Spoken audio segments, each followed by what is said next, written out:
naging senador ng dalawang termino at ngayon itinuturo si former Senator Antonio Sonny Trillanes na isa sa nagbigay daan para humantong sa ngayon nakadetining dating Pangulo na si Rodrigo Duterte sa International Criminal Court sa kasong murder sa ilalim ng krimen laban sa sangkatauhan kaugnay ng kanyang madugong giyera kontra droga. Noong araw na inaresto at inilipad sa The Hague, Netherlands si Duterte, itinuro ng kanyang anak na si Vice President Sara Duterte si Trillanes na, quote, siya ang nag-file at siya naman yung nagbibigay ng updates about sa ICC. Nasa pre-trial na ang kaso sa ICC. Pero ano nga ba talaga ang kinalaman ni Trillanes? At paano ito makakaapekto sa kanyang kandidatura sa pagka-mayor ng Caloocan? Makakausap natin ngayon sa Newswatch Plus si former Senator at candidate for Caloocan Mayor na si Antonio Sonny Trillanes IV. Thank you for joining us, Senator Trillanes. Magandang hapon po sa inyo, Ms. Loisa, at sa ating mga viewers. Senator, your rise in politics was unusual and colorful. Nakilala po kayo bilang isa sa mga leader ng pag-aalsa laban kay Pangulong Gloria Macapagal Arroyo noong 2003. Isang tiniente sa Navy kasama ang higit 200 batang sundalo. Tinawag kayong mga Magdalo soldiers na umukupa ng isang kilalang hotel sa Makati. Matapos ang 4 na taon nung mula sa paglilitis sa Makati Trial Court, nauwi ito sa isang bakbakan kasama ang ilang Magdalo officers sa loob ng isa pang hotel sa Makati din. Senador na kayo noon na nasa bilangguan at pinakabatang senador at that. And then of course your exposés against then President Rodrigo Duterte, yun pong higit 2 billion pesos na bank account niya at yung kasong drug smuggling na isinampan nyo laban sa anak niyang si Pulong o Paulo Duterte. Senator, how would you leverage all these political milestones, for a lack of a better word, in your bid to become Caloocan Mayor? Paano nyo gustong matandaan ng ating mga kababayan, lalo na ng mga botante sa syudad? I would like to believe that ang advocacy ko bilang laban sa korupsyon at pinaglalaban ng karapatan ng mamamayan ay ganito rin ang may pagpapatuloy natin bilang alkalde ng Caloocan kung tayo po ang pipiliin ng mga mamamayan ng Caloocan. So there is consistency or for that matter, an extension of those same advocacies. Now, I ask about how you want to be remembered, because itong kandidatura nyo bilang mayor ng Caloocan is a battle against the Malapitan family na naghahari sa syudad mahigit 1 dekada na. Sa huling survey na inilabas po ng social weather stations itong weekend lang, ay 85% said they support Mayor Ayong Malapitan's re-election bid. You received 10% support. Now, a separate trust rating survey also by SWS released early in March showed positive 75% trust ratings for Malapitan, while negative 22 for former Senator Sonny Trillanes. I'm not sure, Senator, about the voter profile of Caloocan City, whether these are the Gen Zs, the millennials, or their parents or old folks who account for the majority of the Caloocan voters. Pero paano po ba natin makukumbinse ang mga Gen Z at millennials ng Caloocan na iboto kayo kung hindi po nila alam ang kasaysayan ng bayang ito at kung ano ang inyong pinaglaban nung inyong kabataan pa at kasing edad nila? Historically, ang SWS, kahit kailan po akong tumatakbo, palagi sila nagmimintes. You can look this up, noong 2007 po, nung tuna akong tumakbo, base po sa kanilang huling survey, a week or 2 before the elections, number 16 po ako sa kanila. Pero I ended up number 11, nabawasan pa ng boto dahil nadaya. So talagang there is something wrong with that survey. Ngayon, pagka nag-survey ka mo sa Caloocan, meron pong fear factor. In addition doon sa kanilang historical inaccuracy, ang ginagawa po kasi ngayon, nagpapaalam sila sa kapitan, tapos binabantayan kung saang bahay Kaya yan po, skewed ang resulta ng kanilang survey. Kami po, meron po kami internal surveys and the results are much tighter than what you said. Sa ngayon po, ang huling survey po namin, nasa 45% po ako, 52% po si Along Malapitan, meron pong 3 undecided. Ito po ay end of January namin kinandak yung survey na yan. At nanggaling po ako sa 8% last year, 8%. We feel confident that at some point, malalagpasan na po namin yung kalaban. So it is a tight race between you and the incumbent Mayor Malapitan based on the survey that you have conducted yourself. Marami po ang inyong nagawa ng inyong kabataan pa at ang nga lang, marami sa mga kabataan kung sila ang mga botante ay hindi po naaalala ito. Paano nga po ba natin sila makukumbinse na iba naman ang pwedeng mamuno sa Caloocan at ito po ang inyong record? Yung history ko po, sabi nyo nga, medyo, colorful at depende yan kung anong lente ang tumitingin. Minsan, that can be a positive. For others, it can be a negative. So, ako po, I just focus on my track record as a legislator, as a soldier, yung aking mga ginawa sa bayan at itong mga batas na naipas ako. Tapos itong mga plano namin gagawin sa Caloocan, which is more important as far as the constituents are concerned. Kasi iba yung national issues, sa kanila, importante din yun. Pero iba yung gut issues. Ito yung mga problema kinakaharap nila pang araw-araw. So yun ang tanong, ano bang gagawin mo dito sa mga specific problems that they are encountering? So yun na ngayon, naihahambing nila yung programa namin dun sa lack of program dun sa kabila.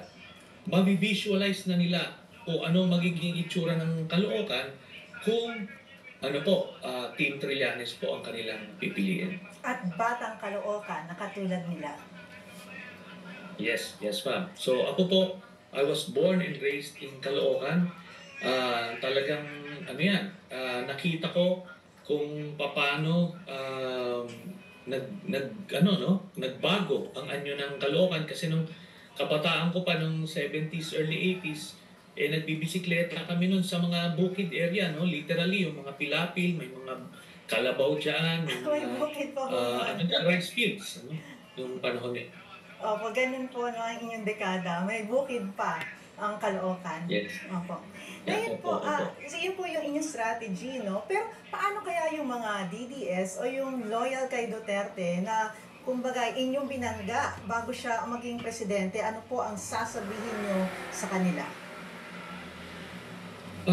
Alam niyo po, Miss Loisa, you would be surprised na karamihan po ng mga local leaders namin, mga barangay leaders namin, ay maka-Duterte.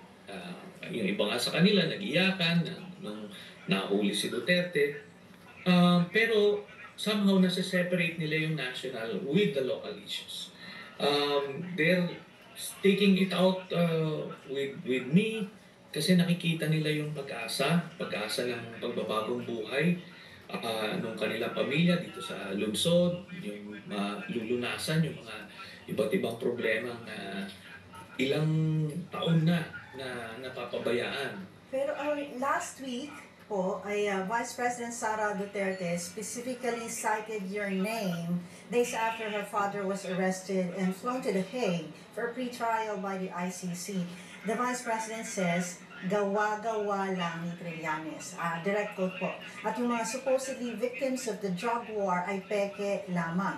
Last year, mid-2024, you were quoted as saying that the ICC has talked to over 50 police officials in relation to its investigation into Duterte's drug war.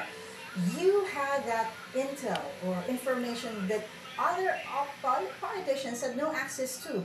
Was there an instance you also had a direct contact with the ICC, even by email, chat, or phone call? And if any, up to what extent will be your involvement in the ICC trial? Ganito po, being technically the first to file a communication sa ICC, meron po kaming ugnayan na diretso with the ICC. Over the years, mga testigo po, kami po ang nagpapasa sa kanila, mga ebidensya.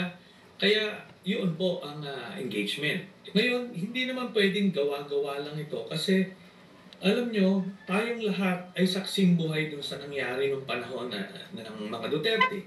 Nakikita natin yan, yung mga patayan, everyday. Nababalita po yan ng mainstream media at tayo po mismo, nakikita natin sa streets. Alam ng mga Pilipino na nangyari yung patayan. Hindi po ipinagkakailayan, kahit si Duterte mismo, inaamin niya na siya nagpapatay, siya ho nag-utos. So, for the record, Senator Trillanes, you had direct engagement with the ICC in relation to its investigation into the Duterte drug war. Yes, kasi nga sabi ko nga, yung ilang testigo, no, ilang key witnesses na hawak ngayon ng ICC, eh kami po yung nag-facilitate na para makakuha po nila yon. At in fact, ang Office of the Prosecutor, meron silang open line doon sa mga gustong mag-testigo para dito sa kaso na ito. Kung po yun, it's an open line directly to them.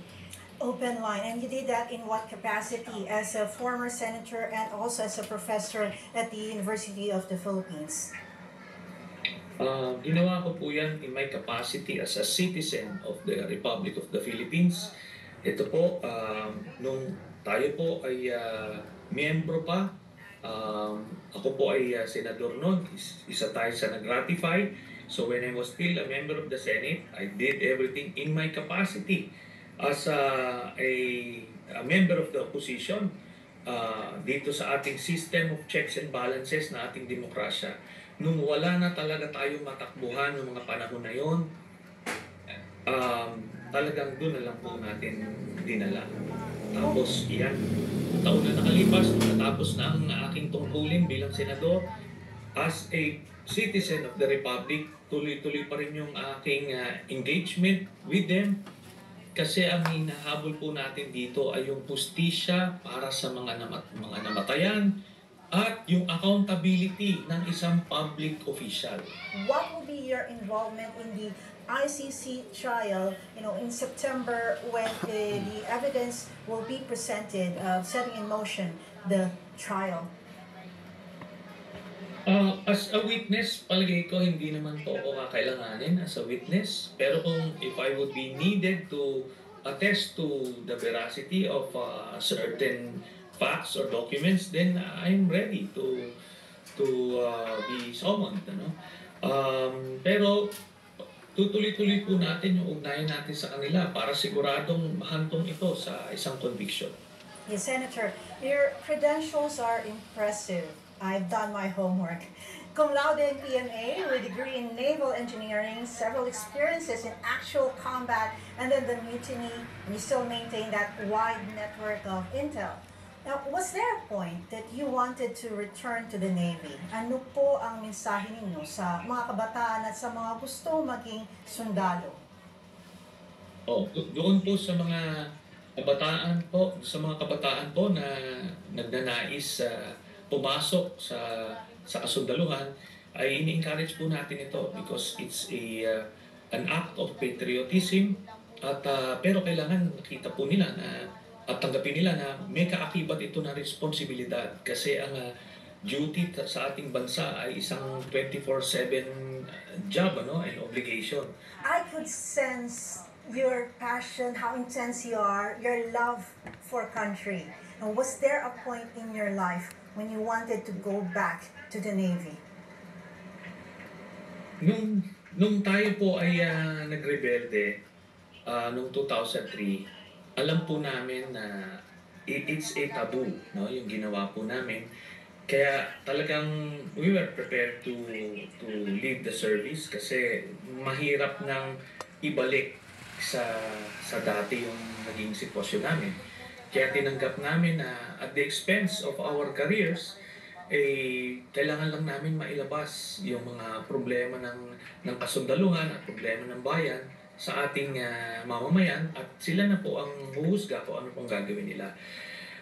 But ando doon po yung longing to serve the country, and that's exactly what led us to join Philippine politics para tayo po ay magpatuloy ng ating serbisyo sa bayan. Ganun po yun. I can clearly see that as Senator from your younger days till now.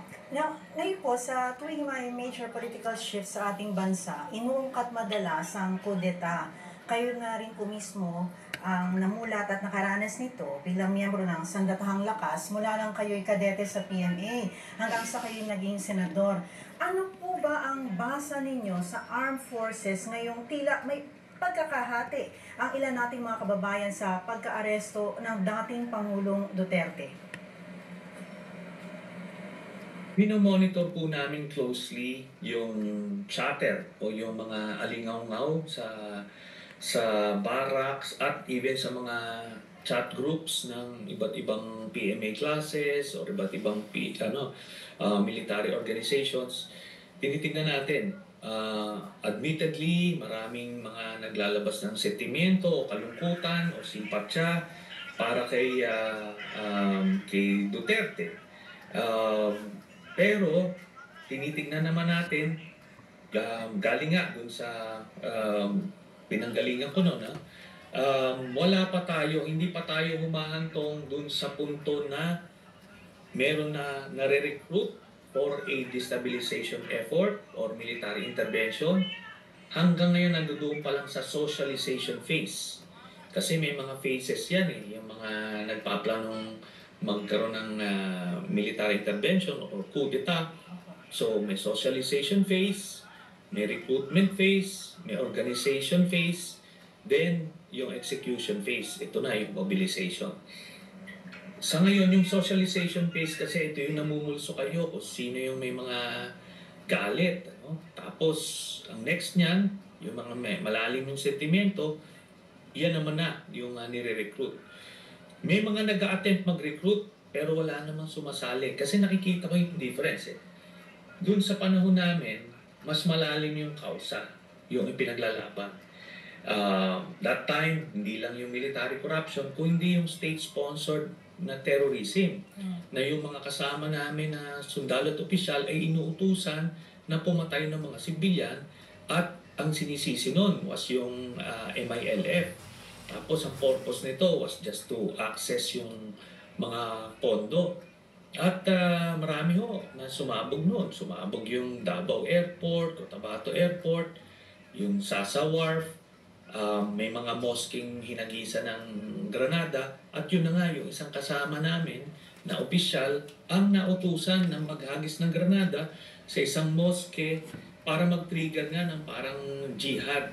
So, we were being asked to kill civilians. Yun ang hindi namin kinaya at kaya nagrebelde kami at ipinisenta namin yun sa mamamayan. Sa madaling salita, malalim yung kausa. Ngayon kasi, kung magjo-join ka ng coup or any military intervention, parang ano lang ito this is out of your loyalty to somebody like Duterte. Masyadong personalistic or hindi malalim ang ipinaglalaban mo. Kaya mukhang ganun ang nangyayari. Kaya kahit marami nagsesentimiento in favor of Duterte, pero walang sumasama sa any organized activity to topple the existing authorities. Thank you for enlightening us again. I mean, going back in history as to what happened in 2003 during the Ocod Mutiny. And that's really a refreshing insight as to what happened. Now, did I hear you right, Senator, when you said na may nagre-recruit pero walang sumasali? The recruitment is coming from what quarters? Yung mga retiradong general na kaalyado ni Duterte. Sila po yung mga nagre-recruit, nag-invite ng mga meetings, yan, with active officers. Now, I ask you about the coup rumors because I know how deep your intel is and how deep your network is. Now, that's Senator Trillanes discounting or downplaying coup rumors. Is there anything I might have missed out, Senator, on that you wanted to share? Okay, let me just clarify. While we're not downplaying anything, we're just stating a fact that hindi pa to lumalalim, hindi pa to lumalaki into a more serious stage of itong mga military intervention. But we cannot be complacent kasi mabilis lang po yan, mabilis lang. Any political crisis can trigger a military intervention almost overnight. We have seen that during the EDSA DOS phenomenon. Walang nagre-recruit, pero because of that second envelope political crisis, yung buong leadership ng AFP ang nag-withdraw ng support. So it can be as instantaneous as that. Right, learning from history. Thank you so much, former Senator Antonio Sonny Trillanes. Thank you for your time. Salamat po. Sama-sama tayong magbantay at maging mapanuri sa darating na halalan. Tiyak hinding tama at hindi maling impormasyon ang ating pinanghahawakan dahil ang ating boto sagrado at kayang magpabago sa magiging takbo ng buhay ng mga Pilipino.